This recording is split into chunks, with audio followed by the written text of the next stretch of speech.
All right, so we are actually going to be continuing with our Coping with COVID series. Today we look at COVID and its impact on education in Tobago. Joining us from the Division of Education, Innovation and Energy is School Supervisor 3, Sherry-Ann Rollocks-Hackett. Good morning. Good morning, and good morning to all the listening audience. Thank you for joining us this morning. So tell us, how is Tobago coping with COVID? All right. As you probably would be aware, we rolled out a COVID response plan coming from the Division of Education, Innovation and Energy. And we have been implementing several aspects of that plan. One of the areas I would really want to speak about this morning is our continuing education. As you know, the children are at home. We have students who are preparing for high-stake examinations such as SCA, Right. CSEC, and CAPE. Yep. And that program targets those children. What we rolled out recently was our e-learning program as far as video lessons that were taped involving teachers at the secondary and at the primary sector. And those lessons are to be aired on television. We are going to also team up with you guys at TTT. Right now, they are being aired on Tobago Channel 5. And those lessons are really, the purpose is really to get the students, to keep them current as they revise and prepare for those examinations whenever we are told as to their new dates. Right. So that is what has been happening. In addition to that, at the level of the school, you have the principals led by the school-based management team and also other stakeholders. They're also implementing their own plans in order to ensure that other students in the lower forms are also catered for. Now, as you mentioned, the implementation of plans, and you were just telling us a little detail on what is being implemented. Explain what the process was like to accomplish this. Well, these videos, I want to say it was really, really an eye-opener.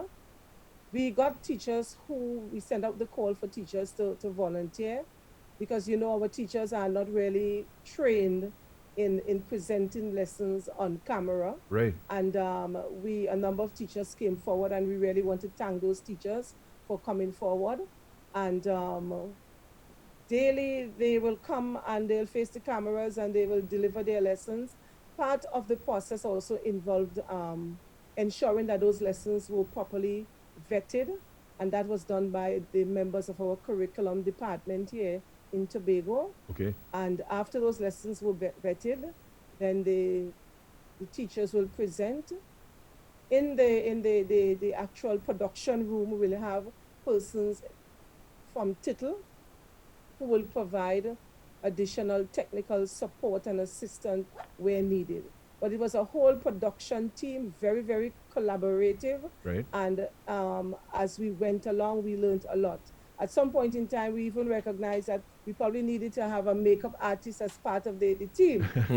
But be that as it may, I think the teachers did very, very well. Right. They were able to incorporate all that they know as far as excellence in teaching pedagogy and ensuring that they incorporate as many visuals and different techniques to so engage the learners as they sit at home and take in these lessons. So how has the response been to this new way of learning and teaching by both students and the teachers?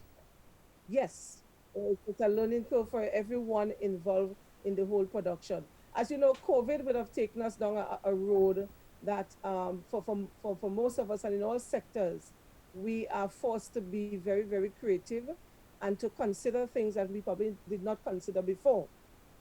We talk about the impact of technology on education. Right. And there are some gurus who have articulated in the past that technology meeting the education and meeting the classroom will really force us to rethink what education is all about and how we deliver education.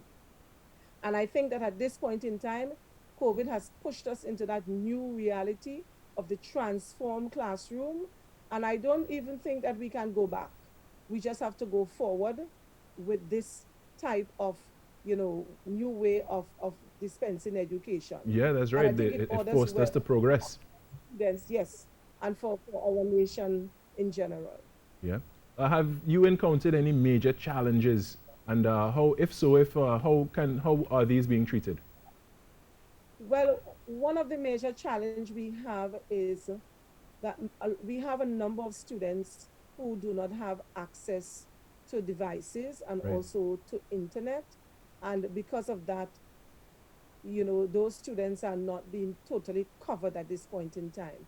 We have at the primary schools level teachers who are developing lessons and sending packages to the students. Right. But when we come to the element of the online learning, the students who do not possess those items, they are, disadvantaged at this point in time. But however, at the division, we are working along with TSTT and Digicel to be able to get some of get some zero-rated programs in and access for the students so that they also can get on board.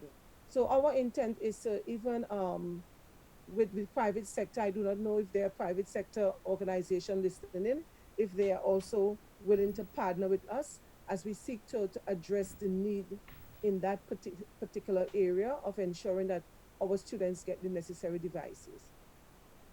Yeah, that's right. That would be a huge challenge because the percentage of individuals that they mentioned in Trinidad and Tobago that do not have access to it, it's a great one, and we can't leave anyone behind. So finding solutions for that in particular is so important and integral in this time. And just continuing the work that you have been doing and such, and with the necessary support, we could see that problem being solved as well. I want to thank you so much for joining us this morning and just disseminating that information there and telling us how you've been, really stepping up to the challenge and, conquering it to some degree when it comes to COVID-19 and its impact on information. Chatting with me this morning, Sherry Ann Rollocks-Hackett, School Supervisor 3 of the Division of Education, Innovation and Energy right there in Tobago. I want to thank you again for joining us this morning.